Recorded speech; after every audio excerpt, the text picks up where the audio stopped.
Hello students, myself Dr. Smriti Shukla. Now we are going to the next topic of the business environment, your paper 6, ठीक है? That is business environment और next topic पे अब हम चल रहे हैं, that is national income. Okay?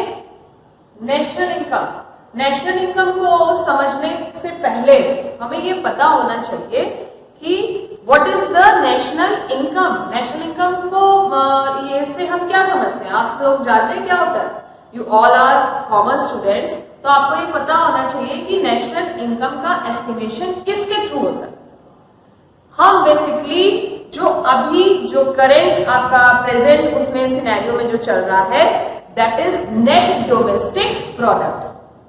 आपने जीडीपी सुना होगा. GDP, the term is GDP. GDP क्या होता है? It is gross domestic product.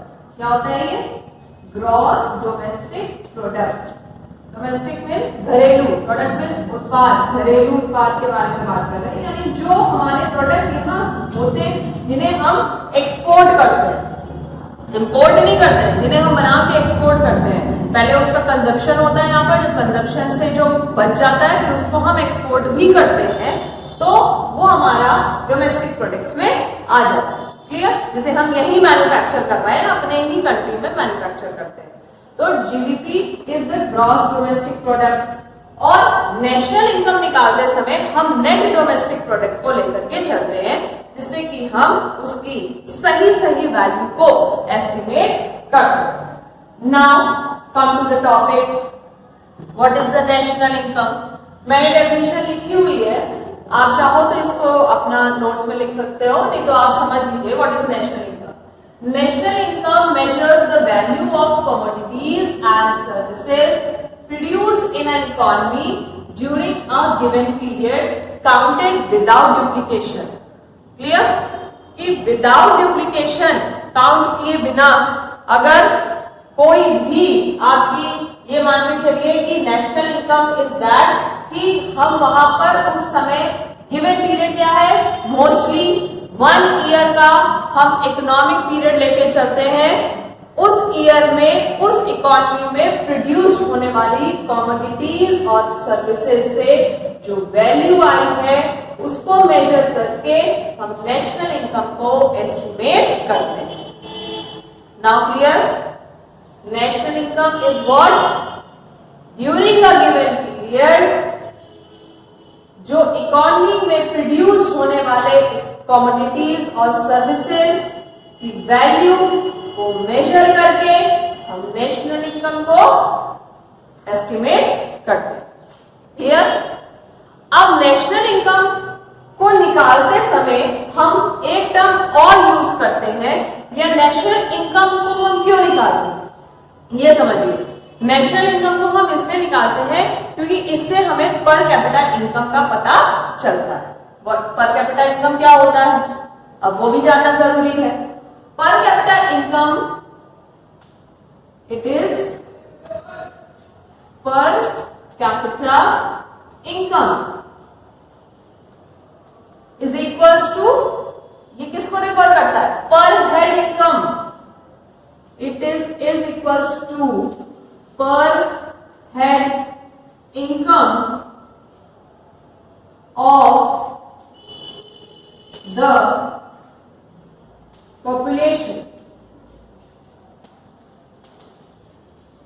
of the population. Clear? अब पर कैपिटा इनकम क्या है? जैसे फॉर एग्जांपल फैमिली साइज ले लीजिए. आपकी फैमिली में मान लीजिए आपके मदर फादर रहते हैं, आपके दादा दादी रहते हैं, आपके चाचा चाची भी रहते हैं, आपके बुआ, आपके मतलब पूरी ज्वाइंट फैमिली रहती है. अब उसमें अगर कमाने वाले लोगों की संख्या, जस्ट इमेजिन फैमिली में कितने मेंबर्स हैं?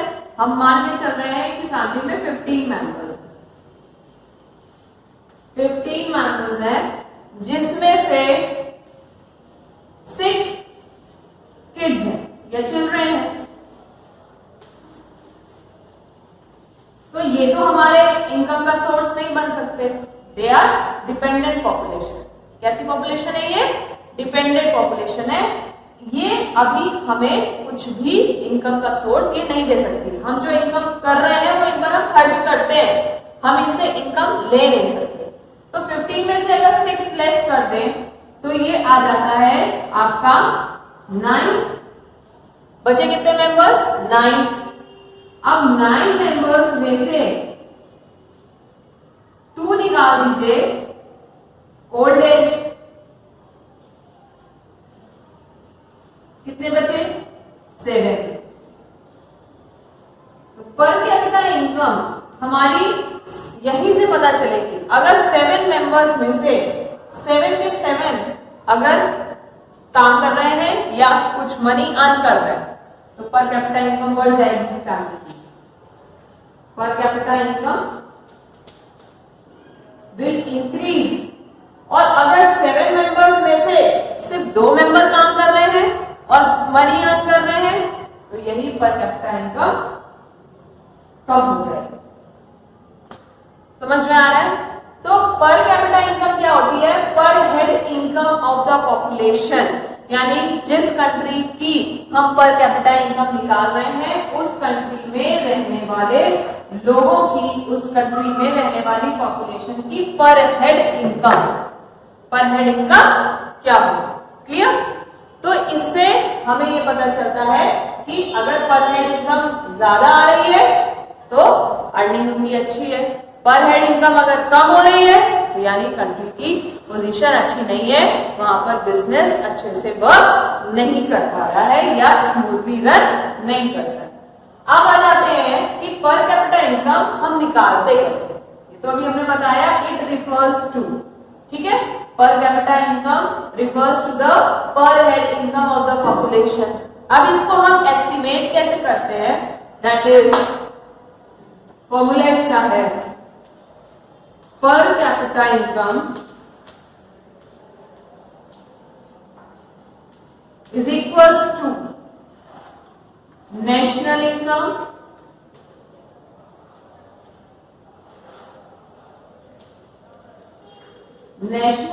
of the year upon total population of the year।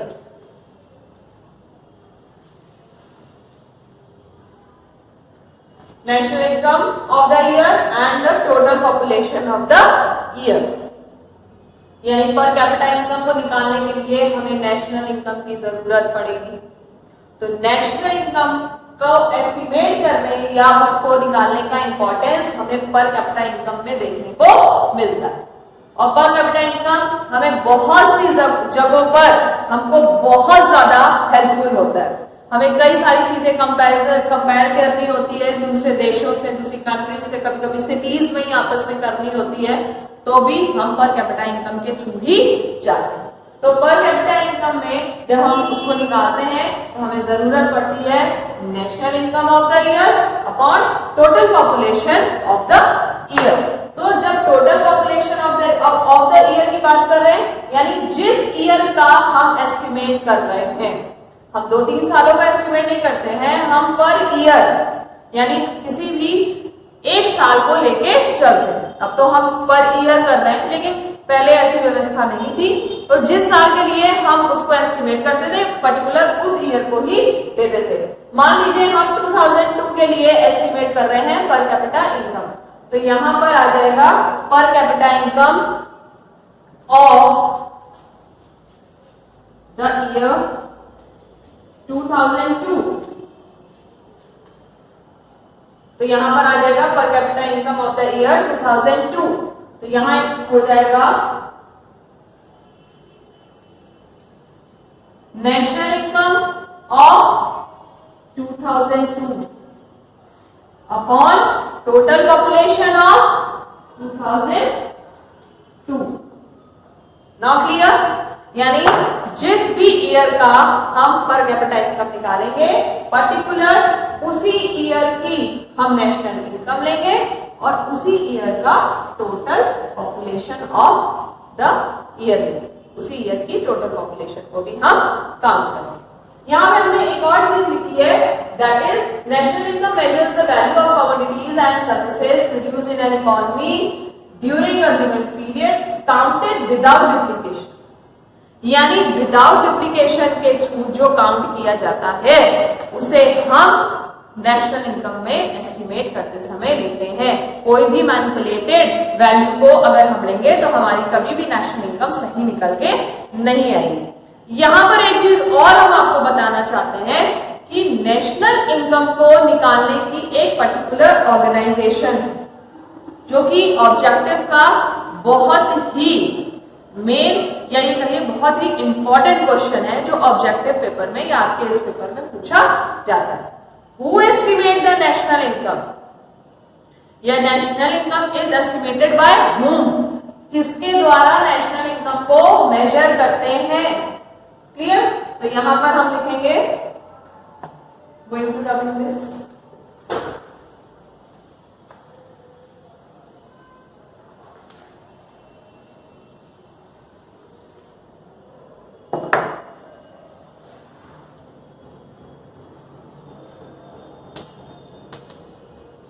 National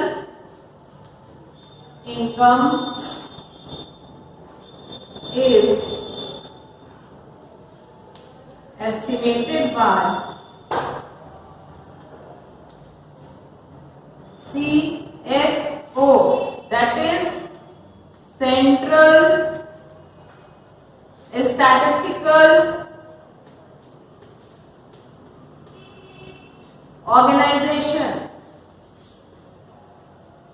central statistical organisation most important question है। बार बार कह रहे हैं कि नेशनल इनकम को एस्टिमेट करने कौन उसको मेजर करता है या कौन उसको निकालता है, तो that is CSO, central statistical organisation, जिसका नाम बदल करके अब रख दिया गया है national accounts statistics. National accounts statistics, that is NAS, जिसे चेंज करके नेशनल अकाउंट्स स्टैटिस्टिक्स रख दिया गया। लेकिन मोस्ट प्रोबेबली पूछा यही जाता है कि आपका जो ऑप्शन में आता है वो CSO ही आता है। हम आपको इसलिए बता रहे हैं कि आपको दोनों चीज पता होनी चाहिए जिससे कि आपको कोई भी कंफ्यूजन ना हो। कौन एस्टिमेट करता है? That is CSO। CSO को चेंज करके क्या नाम रखा गया है? That is national accounts statistics. Now clear? तो अब इसके आगे हम लोग नेक्स्ट लेक्चर में पढ़ेंगे कि प्री इंडिपेंडेंस और पोस्ट इंडिपेंडेंस में हम नेशनल इनकम को एस्टिमेट करने के हमारे क्या क्या कौन कौन से क्राइटेरिया या कौन कौन से उसमें बेसिक्स उसका लिया गया।